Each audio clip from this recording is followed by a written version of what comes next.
This conference in will case now of be this. recorded. So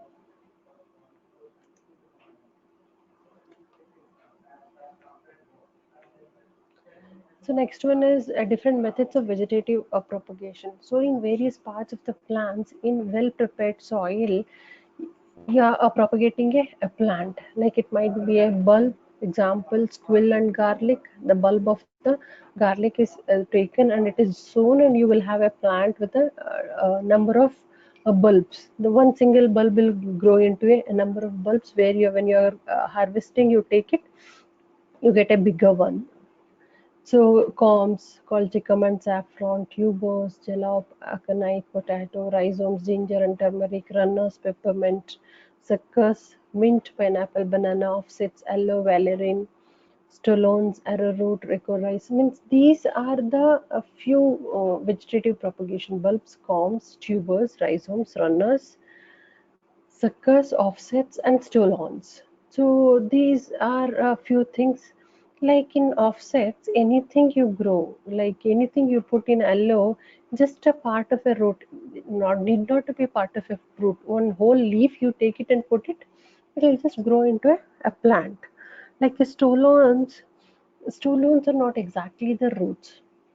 They are the horizontally growing stems on the horizontally horizontal to the soil they grow. Slightly sometimes it goes below the soil, or it's just horizontal to the soil. They are called as stolons. Sometimes what happens, wherever it touches the soil, it the rootlets would have got developed. So these stolons also used for the vegetative propagation, especially. Yeah, example is very important: arrowroot and the licorice. And the suckers, mint, if you get it and you have a one root also, one from the market, whatever you get, that you put it, you will have the plant will just spreads. The banana also, once you cut the banana from the once it is given that bananas, once you have taken that the crop, after that you just remove it from there again, it will start growing it. So runners, again the peppermint example is like a mint. So it just runners will just creep on the. Oh my god. So tuber's current went. Then next one is aseptic method of micropropagation. In this, it is novel method of propagation of medicinal plants. In micropropagation, the plants are developed in an artificial medium under aseptic condition from fine pieces of plants like single cells, callus, seeds, embryos, root tips, shoot tips, pollen grains, etc. Any part of a plant can be used for the growing in the tissue culture method. That's why it is called as a micro. I've already explained that micro is a very smallest part of a plant which is used to grow into a plant. That is called micro propagation. So it is done in aseptic condition in artificial media. That is 3 points. One is aseptic medium, and part of the small part of a plant is used, and it is in artificial medium.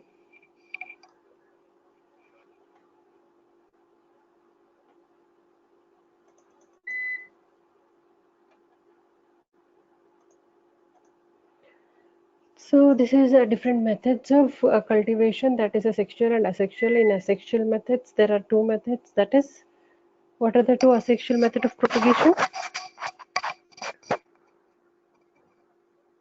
Vegetative and aseptic. Hello. Yeah, vegetative method of propagation and aseptic Aseptic. method of micropropagation. These are the two methods. And the factors, there are means here when I come to the factors, this is a two different methods of cultivation. When you are going for the cultivation, that is a sexual method and asexual method of cultivation. Apart from that, the factors which influences this cultivation are three. That is environmental factors, genetic factors, post cultivation factor. These environmental factors, we call it as an exogenous factor. Genetic factor, we call it as an endogenous factor. Post cultivation factors are the one, drying and storage, which are very important. So Probably you have cultivated them and you probably have not dried and stored them properly, then definitely you have a problem. There will be a mold growth, a spoilage of a drug which cannot be used, and sometimes the alkaloids and glyphosate will not be there, will not be present by chance. Now my CPU goes off because current went off. I tell you the questions, you have to write and send me those two questions because today was your test. Right? What was the question I asked? Or on the which topic? Class, classification Scope of and scope, ma'am. pharmacognosy? Scope and classification. Scope and? Okay, classification. Okay, classification in Of good detail. drug. I don't want scope also. You have written it's in detail classification without seeing. You have to write. Okay, ma'am. You have studied. You have studied. Yes, ma'am. If you have not studied, study without seeing. You write and send. I'll come to know if you are copying it. Like till the current government's the CPU gets off, I'll explain. There are three factors: environmental factors, genetic factors, post cultivation factors. So environmental factors are exogenous factors, genetic factors are the endogenous factors, and the post cultivation factors also very important because it'll spoil the drying, it'll spoil the drug, especially the drying and storage. If you don't do it properly, it spoils the whole drug or the cultivated drug. So coming to the exogenous factors or environmental factors, the first one is altitude, temperature and humidity. The second one is rainfall or irrigation, and soil and soil fertility, fertilizers, pest and pest control. These are the few factors which majorly, these are the factors which actually affects the growth of the plant. Exogenous factors: altitude, temperature, humidity, where you cannot control, it is not under our control.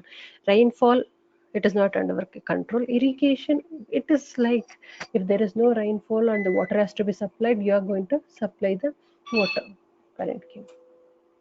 And the soil and the soil fertility. So soil, it is sometimes it is fertile. If it is not fertile, it's manually, it has to be added. So probably I'll go to the next slide.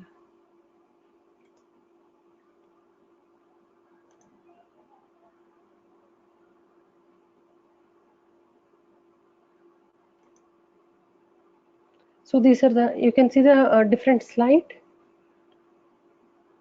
No, ma'am. No, ma'am. White color slide? Same only. No? But Same. vegetative propagation. Okay.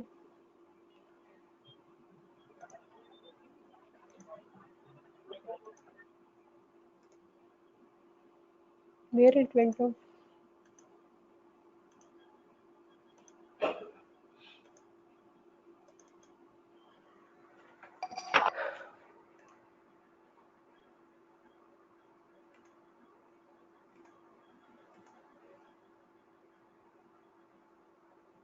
Oh, there is no internet.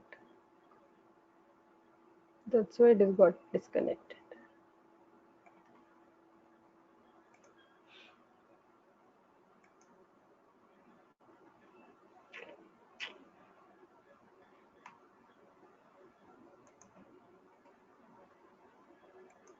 When the current went, it was coming. Okay, I'll explain and you just listen now.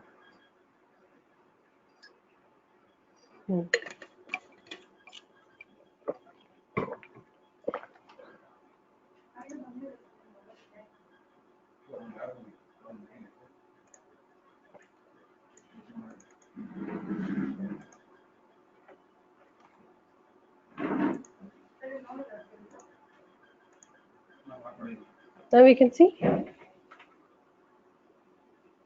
You can see? Yes, ma'am. Yeah, ma'am. Yes, ma'am. Yes, ma'am. Okay. Yeah. So exogenous factors are the temperature and humidity, climate and light, latitude and altitude, rainfall or irrigation, soil and soil fertility, fertilizer, pest, and allelopathy. These are the few things which we study. So one by one we'll study now. So coming to this temperature, so temperature and humidity, they are interconnected or interrelated. So as the temperature increases, so if you go to the coastal side, humidity will be more, and the temperature automatically you feel that you have temperature high or low, you feel that it is so suffocating. It's because of high humidity. So many plants grow in the humid area. Many plants will not grow at all in humid area. So like coconut, it is high, it should be highly humid in nature. So it should not be a dry weather. And few plants will grow, like especially the silk, uh, what you feed for the silkworm. That plantations, it requires a dry weather. So it is few plants based on their conditions it requires. In digitalis, moisture content should be more than 5%. That will activate the various enzymatic reactions. Like camphor and coffee can't be withstand the frost area. So it like frosting, or it is the snowing of the snowing.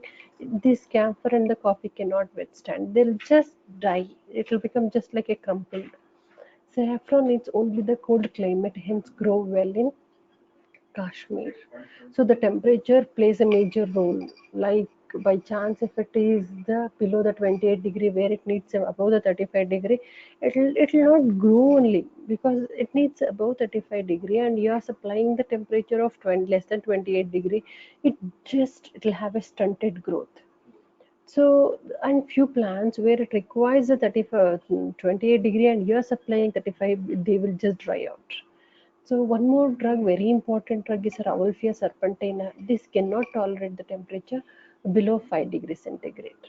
And senna below 10 degrees centigrade. That's why senna is grown only in the Tamil Nadu, majorly in Tamil Nadu. That is why it is called as a Tinnivelli senna. Tinnivelli is the name of a place in Tamil Nadu. The especially fixed oil produced at low temperature contains a fatty acids with higher content of double bonds than those found at the higher temperature. Like a fixed oil, it might be a castor oil, chalmugra oil, all this. You know the castor oil at least. The castor oil, this oil, when it is growing in a lower temperature, it will have a more unsaturation compared to the when it is growing the less temperature. So it is less temperature when it is lower temperature, when it is grown, it will have a higher unsaturation, means higher double bond. And if it is growing a higher temperature, it will have a saturated double bonds. You can see the table. In the table, the plants and the optimum temperature, cinchona, it is grown in the 60 to 75 Fahrenheit. It is not degree centigrade, it's a Fahrenheit. So by chance, if you don't grow the cinchona in 60 to 75 Fahrenheit, it's usually the North Indian temperature or the Himalayan temperature. If you grow in the South India cinchona, what will happen? So here, the cinchona tree definitely it will grow. It is not that it cannot be grown, but there is a variation in the active constants where the temperature is 60 to 75 Fahrenheit. You are growing if it contains a 2% of alkaloids, and you're growing at the temperature at the 30 degree Fahrenheit, it will have 1%. Whereas in 60 degree, it will have a 2% actual amount of the constituents it will be there. Whereas here it will have a 1%. Sometimes it may not have at all. But plant grows. There is no problem in a growing. Means that is also plays a major role. Growing of a plant, not growing if a plant is not. Sometimes we say Shankapushpi we are getting here only. Why we have to collect it from there? No, the altitude and the temperature, the humidity, all this matters for the production of secondary metabolites in the plant. Many a times what happens, secondary metabolites decreases as the altitude increases. Means it should have a correct altitude. If not, there is a decrease in chemical constants. Coming to the coffee, needs an 55 to 70 degree Fahrenheit. Tea needs a 70 to 90 degree Fahrenheit, and cardamom needs a 50 to 100. And that's why it is grown in southern region, especially in Mangalore, Mysore, all. And there is a lot of difference with the variety itself, which is grown in Mangalore and the Mysore, because there isn't a difference in the altitude. So here they consider the air temperature, soil temperature also. The air temperature, optimum temperature of the plant growth is around 55 and 75 degree Fahrenheit. that is 12 to 24 degrees centigrade. Crops from temperate climates require low temperature, while those that originate in the tropical climates requires a warm temperature. So each individual plant, their temperature differs. So when we are growing for the more or better yield, we have to see the how much we require, or the what is that requirement of a plant. Just he is growing, I'm also not growing. No, we have to study then it is suitable for this place or not. Coming to the soil temperature effects on microbial growth and development. So like if you see take a groundnut, groundnut needs an acetobacterium that which fixes the nitrogen, so that bacterium is required. So in that case, if it is of a moderate temperature and the particular temperature is there for that to grow, it'll be more. And especially those leguminous plants, probably an example is that groundnut, it needs a fixing of the nitrogen from the atmosphere. It needs that bacteria to be present. So we have to see that this bacteria is there or not. So the temperature is suitable for the growth of that bacteria or not. If it is, then you can go with the groundnut, so that the size of the groundnut grows in that particular area will be big, so that you will have a more yield. So then vernalization is not much important. And next one is climate and the light. The temperature is over and the light, the daylight length is very important. Sometimes it will be if you go to the North India, especially in the winter, the light, length of the light in the day, it is sometimes it is 6 hours. So many a plants requires a daylight light for a longer hours, probably the 8, sometimes 12 hours or sometimes 10 hours. So if it is decreases the light duration, then there is an effect in the on the growth of the plant. So light intensity plays a role in the photosynthesis. So more the photosynthesis, the vigorously it grows into a bushy and a big plant. If not, it doesn't grow properly. So the light intensity is very important for the photosynthesis. Photosynthesis is very important for the its growth and development. If the more the photosynthesis is taking place, then the bigger the plant it will grow. The bigger the plant and the faster the growth, and you will have a more amount of a fruits or the vegetables, whatever you're growing it for, the faster growth, and you can collect it faster, the drug. The light saturation point. The light saturation point is the point above which an increase in the light intensity does not result in increase in the photosynthesis rate. Means particular amount of light is required for its photosynthesis. By chance, no. Like for a kid, his capacity is having a one apple. Probably you want him to become a fatter then or healthier, more healthier, and if you give a second apple also in a day, probably that will just go, it will not get absorbed in the body. It has a capacity to absorb one apple, so it has got absorbed. And probably if you have a second apple, what will happen, it will just go waste. No, even that cells also will get tired of absorbing the same apple contents, or probably the cells which have got absorbed will get saturated of those constituents which is present in the apple. So so it is always that you should see that. So if you are giving see, light intensity is very important for its growth, so let me give it more. No, it's of no use.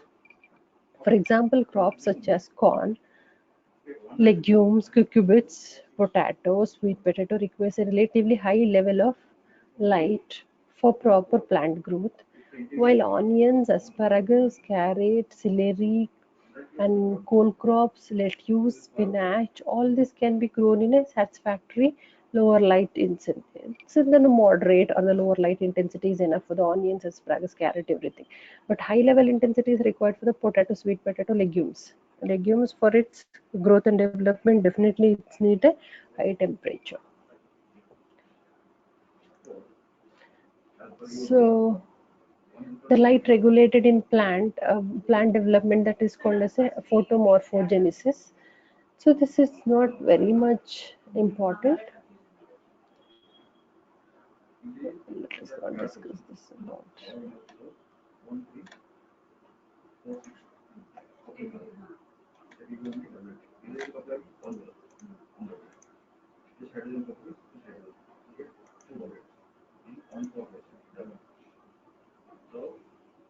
So photomorphogenesis is defined as the ability of a light to regulate the plant growth and development independent of photosynthesis.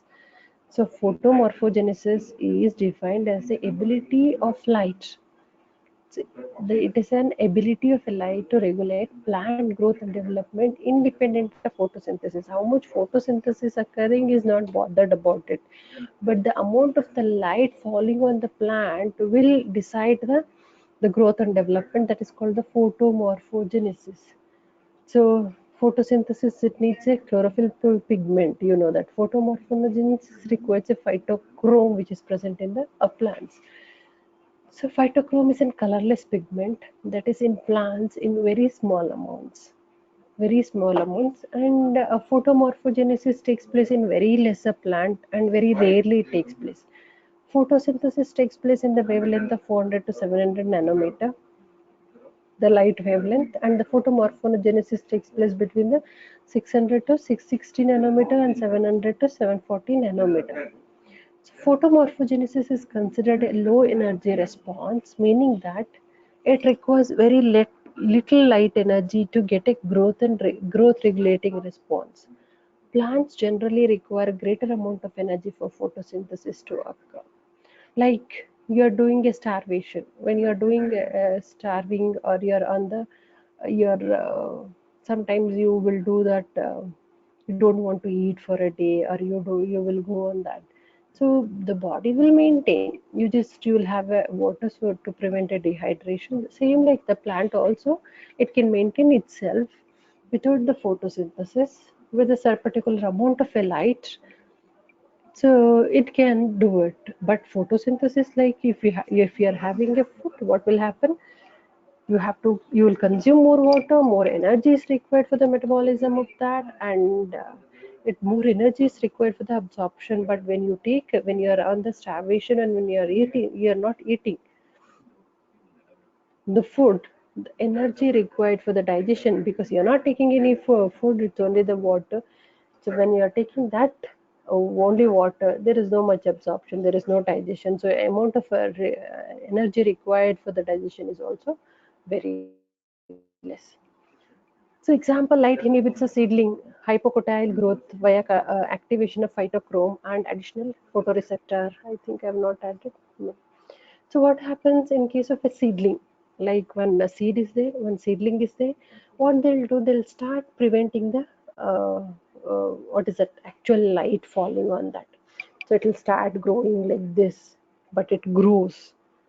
So without absence of a light, means the particular light of 400 to 700 nanometer, it is prevented, and the only the 600 to 660 nanometer or 700 to 750 nanometer light is passing through this side, so it will start growing. Means it's growing, means the metabolism is taking place in the body through the phytochrome.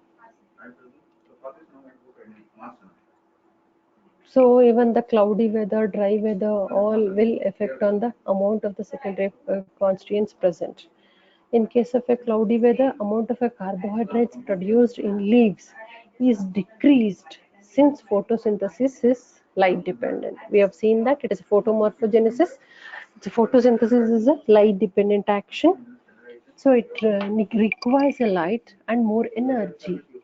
So the production of carbohydrate. See, the end product of photosynthesis is the production of the glucose. Glucose is nothing but the carbohydrate.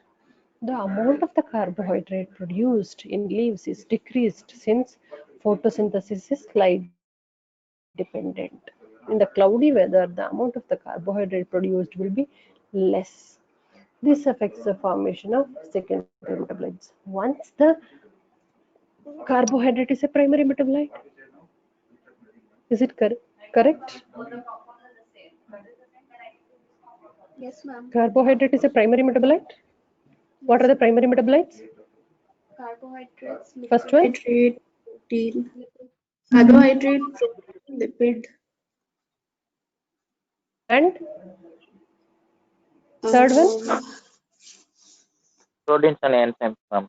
carbo carbohydrate, proteins, and Lipids. yeah, lipids. So these are the three primary metabolites. So from these primary metabolites, secondary metabolites are produced either as a byproduct or end product. Now the amount of the primary metabolite is reduced in the cloudy weather. Definitely the secondary metabolite will be reduced, because the primary metabolism of the primary metabolites will be less, because the production itself is less, then the secondary metabolite will be less. Content of alkaloid in stramonium leaves is lower in rainy and cloudy weather. So this is one of the constituents in Strammonia drug. Alkaloids are present in Stramonium leaves. They decrease in the rainy and the cloudy weather. Dry, sunny weather may increase the content of essential oil of lavender, valerian, and wormwood. Dry, sunny weather, so that increases the essential oil content. Pyrethrum needs a dry weather for a cultivation. Pyrethrum is also one of the plant. It is used as a pesticide. That is needs a dry weather. Cloudy weather, again it will dry off.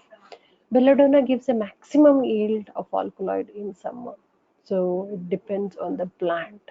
It's a requirement. Belladonna needs a summer, some things needs a dry weather, and whereas the opium poppy needs an frosting weather. So depends on the plant. So the secondary metabolites also will vary.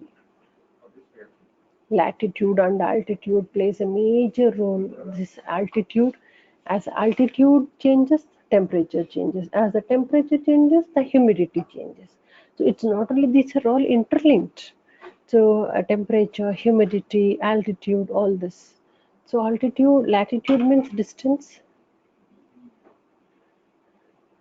sidewise from the given point. Altitude is a very important factor, as a can't be produced artificially.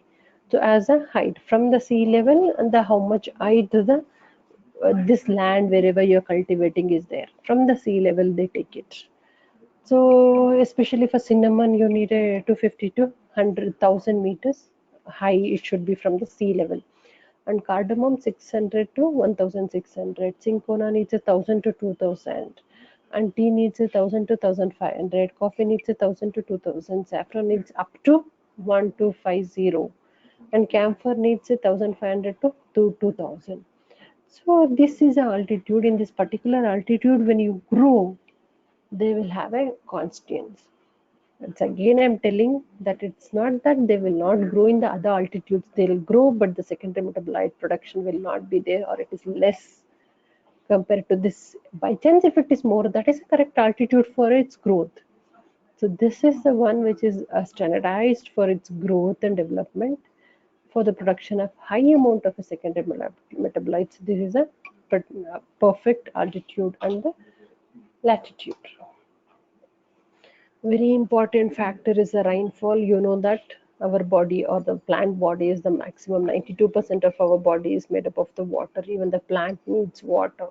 So there are two cells in the plants, the phloem and the xylem. Phloem supplies the food, and the xylem supplies the water.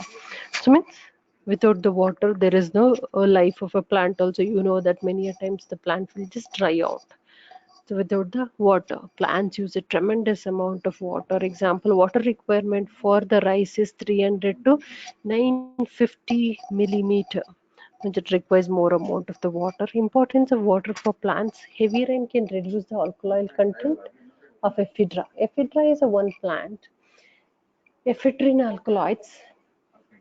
Here, ephedrine is a drug. You will remember if I say this. So this is the drug, actual natural drug, which gives a drug for the migraine. So this is the only drug as such available for the migraine. So this, if the heavy rain, this ephedrine or the alkaloid present in the ephedra decreases, and mucilage content in isabgol. Isabgol is one of the drug which has a mucilage. If aloe vera, if you have taken it as that is a different mucilage. You can see that mucilage part. So the mucilage is present in isabgol seeds also. So when you crush any leaves also, you will have that mucilaginous thing. That amount of the mucilage, we use the isabgol for the mucilage purpose, for a laxative property. So this here isabgol, the mucilage content of this get reduced in case of the water, heavy water, or the more water is there. In Gujarat, hardly any rain comes. So in the Gujarat, they grow especially the isabgol. So heavy rain can reduce the alkaloid content of ephedra and mucilage content of isabgol. Rainfall during ripening of fruit or during the flowering plant is unfavorable or not suitable at all. By chance, if it rains during it is flowering, the flowers will just goes off or they'll fall off. Or the by chance the flower is getting converted into a fruit, then definitely the fruits, because they are very tender in nature, they'll fall off.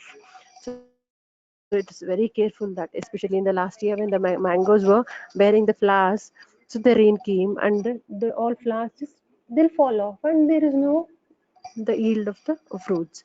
So example, the plant senna needs a rainfall of 25 to 40, cinnamon needs a 200 to 250, cinchona needs a 250 to 380, Rauwolfia needs 250 to 500. So these are the rainfall.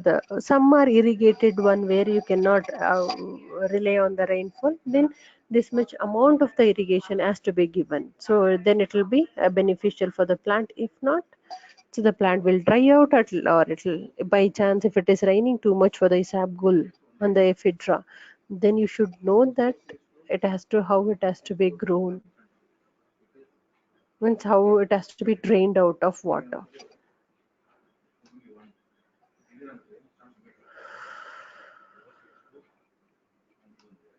So tomorrow we'll start with the soil fertility.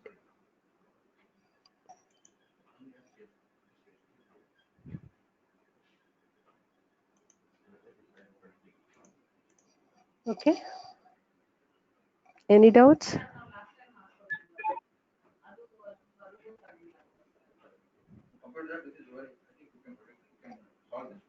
Any doubts? Vigneshwara Sharma, without before answering only he left. Any doubts? No, ma'am. Ma'am. No, Sandeep, I last next class you will not answer, I know. You should have doubts, then only I can understand that you are understanding properly. Okay? Okay then.